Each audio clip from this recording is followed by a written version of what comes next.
On the morning of July 12th, 2020, a fire was called away aboard the USS Bonhomme Richard while the ship was pierside in San Diego for a maintenance availability.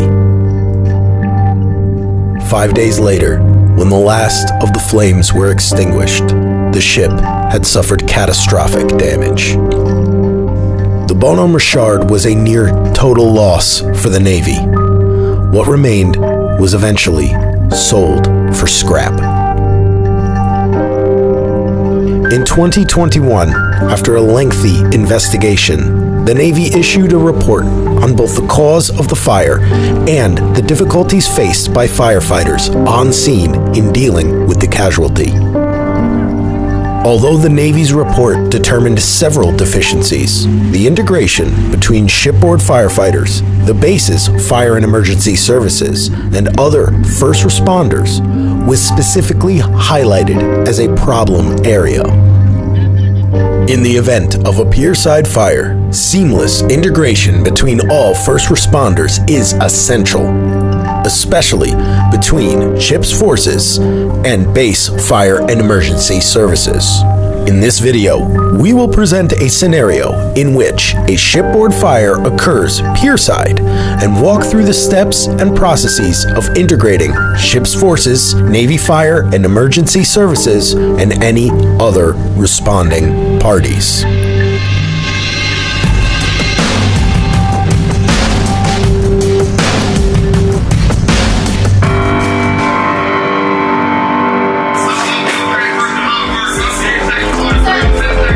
A fire is called away on your ship while you are pierside.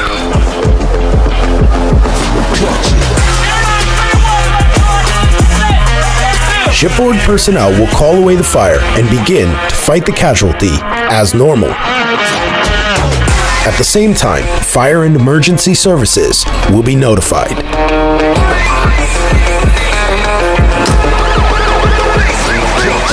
Within minutes, your local base Navy Fire and Emergency Services will arrive on the pier.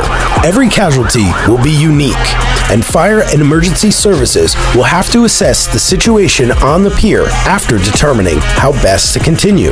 F&ES personnel will begin to set up their stations on the pier. These stations include a PPE area, a rehab station, a medical triage station, and a staging area. The layout of stations will shift depending on what obstacles are present and the fire department's ability to gain access. Meanwhile, a representative from F&ES will board the ship and proceed to the quarterdeck. There, they will confer with the CDO, and the CDO will declare a major fire. The CDO must declare a major fire to Navy Fire and Emergency Services in order for them to be able to provide assistance and begin the integration process. Members of the Federal Fire Department will integrate onto the quarterdeck and the Damage Control Center and act as a communication bridge between shipboard operations and pierside operations. This is primarily to ensure radio communication and accountability for all parties involved. A two-man F&ES Rapid Intervention Team, or RIT, will board the quarterdeck and immediately integrate with ship's forces where needed. Because Fire and Emergency Services firefighters are not familiar with the layout of individual ships, it is the ship's responsibility to provide escorts to designated locations. The primary command and control for fighting the fire will continue to take place on board the ship. However, accountability of personnel, recovery, and recharging will be conducted on the pier by Fire and Emergency Services for both ship's forces and base firefighters and other personnel. F&ES will use a ladder truck to run a hose onto the deck of the ship. This hose will act as a secondary water source connected to the pierside hydrant. Meanwhile, at the scene of the casualty, ship's forces continue to fight the fire. Two members of F&ES will board the ship from the pierside staging area and be integrated with two shipboard firefighters to form an integrated hose team. This host team, made up of 2 members of ship's forces and 2 F&ES firefighters, will relieve the first host team on scene when ready. Once relieved, rather than proceeding to the standard shipboard recovery area, the host team will move to the quarterdeck and down the brow to the pier. Accountability will be taken by ship's forces on the quarterdeck and F&ES on the pier.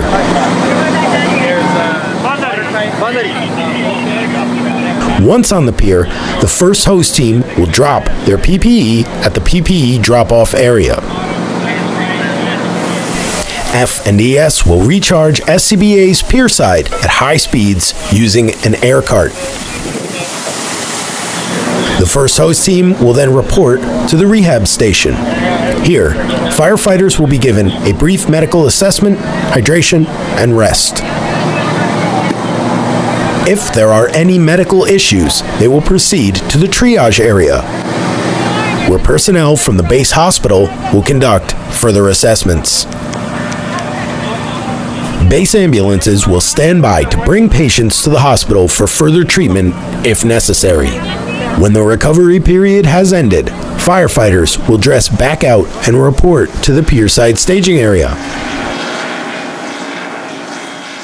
This process will continue until all of the firefighting forces are integrated. As each host team is relieved, they will proceed to the quarterdeck, be accounted for, proceed down the brow, be accounted for again, drop PPE and SCBAs at the designated PPE drop-off area, proceed to rehab, be medically assessed, and if necessary, proceed to triage, rest and monitored for 20 minutes at the rehab station, retrieve PPE and filled SCBAs, dress out, and report to the pier-side staging area. As this process continues, base firefighters and shipboard firefighters will eventually become mixed together completely into one cohesive firefighting force. This is known as integration, and they will continue to follow this life cycle process until the casualty is secured. A few key things should be noted. Any additional firefighting personnel, including rescue and assistance personnel from other ships and off-base fire departments, upon arrival at the scene, will proceed directly to the pier-side staging area. Here, they will be integrated into host teams along with ship's forces and F&ES personnel. Depending on the location of your base, there may be language barriers or other mitigating factors that require more steps in this process. According to the 80-10 instruction, there should be 2 hose lines in every fire space at all times. While shipboard firefighters tend to rotate between Host Team 1 and Host Team 2, base fire and emergency services and off-base fire departments will typically keep a running number of host teams in an integrated environment. It is this system of numbering that should be used: Host Team 1, Host Team 2, Host Team 3, Host Team 4, and so on. Realistically, controlling a major fire on board a ship can be a multi-day event. The typical op cycle for a firefighter in these conditions will be 12 hours. For example, firefighters fought the Bono Machard fire for over 4 days. Because of the length of time and physical and psychological stressors involved, it is critically important that the processes outlined in this video are followed by every person fighting the fire. With that, let's take one final look at the process. Starting from the pier-side staging area, firefighters will be called to fight the fire. Proceed to the command area, be accounted for. Then proceed up the brow to the quarterdeck and be accounted for again. They will then proceed to fight the fire as part of a 4-man integrated host team. Once relieved, they will return to the quarterdeck, be accounted for. Proceed down the brow and be accounted for again. They will then proceed to the PPE area and drop SCBAs and PPE. From there, they will proceed to rehab for medical assessment and on to triage if necessary. Then, rest and recover for 20 minutes at the rehab station. With rehab complete, they will retrieve filled SCBAs and PPE, dress out, and return back to the pier-side staging area.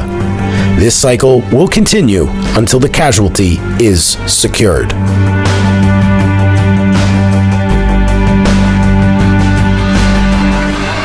Integration allows for the ship to maintain command and control of fighting the fire while having extra personnel to assist in doing it. It also removes the burden of rest, rehab, triage, recharging, and other logistical elements, effectively shifting responsibility of those elements to the base fire and emergency services. By understanding, drilling, and following this integration process, every firefighter can do their part to mitigate the kind of outcome that occurred in 2020 on the Bonhomme Richard.